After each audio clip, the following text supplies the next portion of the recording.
Assalamualaikum warahmatullahi wabarakatuh. Selamat datang di seri kuliah Aljabar Linear Elementer. Materi pada video ini diambil dari buku Aljabar Linear Elementer karangan Howard Anton. Kali ini kita akan membahas sifat-sifat aritmatika pada matriks. Nah, ini asumsinya adalah ukuran matriksnya sedemikian rupa sehingga operasi-operasi matriks berikut dapat dilakukan. Maka aturan-aturan aritmatika matriks berikut ini berlaku. Yang pertama, hukum komutatif penjumlahan. Jadi kalau matriks A ditambah B itu sama dengan matriks B ditambah A. Yang kedua adalah sifat asosiatif penjumlahan. Jadi A ditambah B ditambah C dulu akan sama dengan kalau A-nya ditambah B dulu baru ditambah C. Yang ketiga, asosiatif perkalian. A dikali B dikali C sama dengan AB dikali C. Berikutnya, hukum distributif kiri. Ini jadi seolah-olah A-nya itu didistribusikan ke B plus minus C. Ini plus minus itu maksudnya B ditambah C atau B dikurangi C. Jadi sama aja ya. Jadi ini jadi AB ditambah AC atau AB dikurangi AC. Begitu juga berlaku sifat distributif dari kanan. Jadi ini BA ditambah CA atau BA dikurangi CA. Kemudian yang keenam ini sama seperti yang keempat, ini juga sifat distributif kiri, tetapi yang didistribusikan itu adalah ini A kecil, di mana A kecil itu skalar. Dan sebaliknya berlaku juga kalau seperti ini, A plus minus B kecil, jadi ini skalarnya yang ada di dalam kurung, jadi matriksnya seolah-olah didistribusikan ke sini. Ya, jadi AC plus minus BC.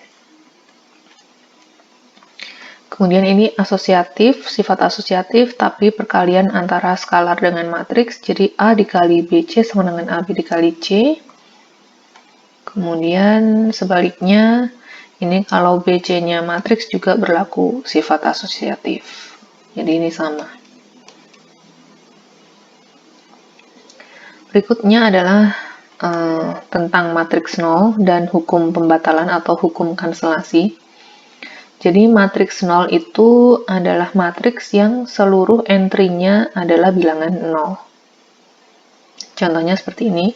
Ini matriks 0 berukuran M kali N. Nah, hukum kanselasi itu tidak berlaku pada matriks. Contohnya, misalkan kita punya matriks A ini 0, 1, 0, 2, kemudian matriks B, matriks C, dan matriks D. Perhatikan bahwa kalau kita mengalihkan A dengan B, itu hasilnya akan sama dengan A dikali C. Jadi, A kali B itu hasilnya 3, 4, 6, 8, A kali C juga 3, 4, 6, 8.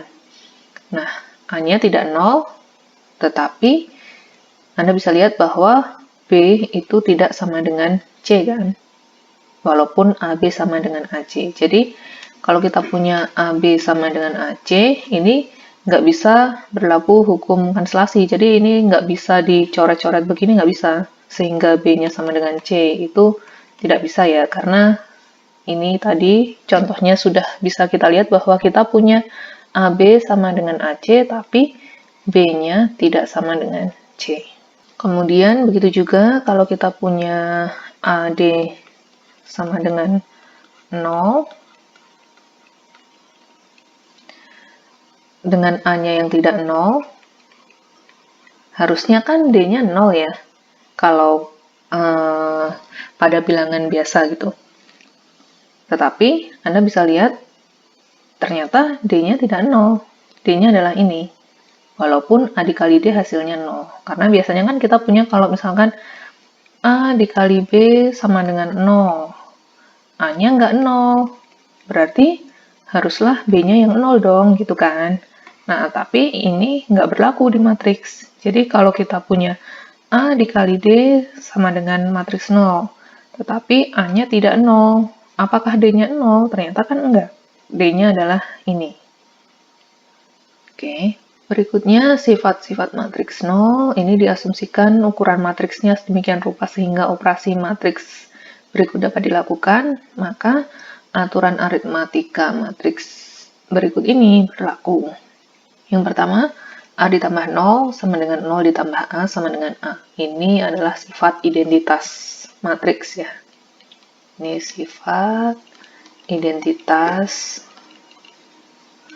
matriks terhadap operasi penjumlahan. Kemudian yang kedua, A min A sama dengan 0. Ini adalah sifat inverse matriks terhadap operasi penjumlahan. Kemudian yang ini juga 0 min A sama dengan min A.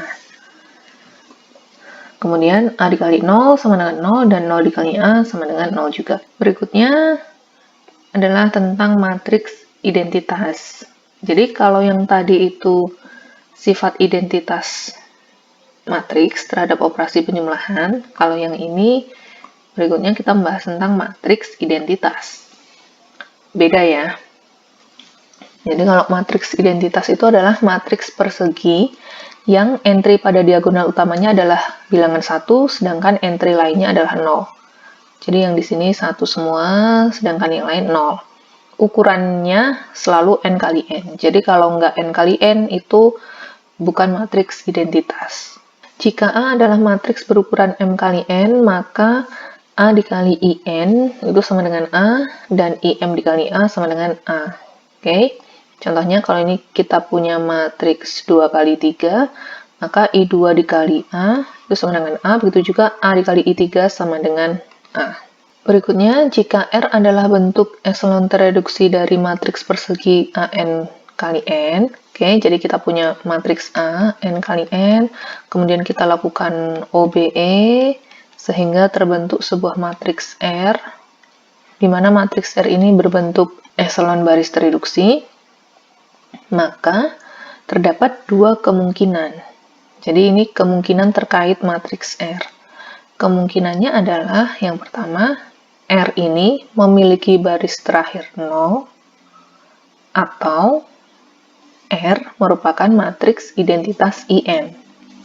Jadi kemungkinan bentuk echelon baris tereduksinya ada dua, yaitu R itu adalah matriks yang baris terakhirnya 0 semua, atau R itu adalah matriks identitas berukuran n kali n. Kemungkinannya hanya dua ini.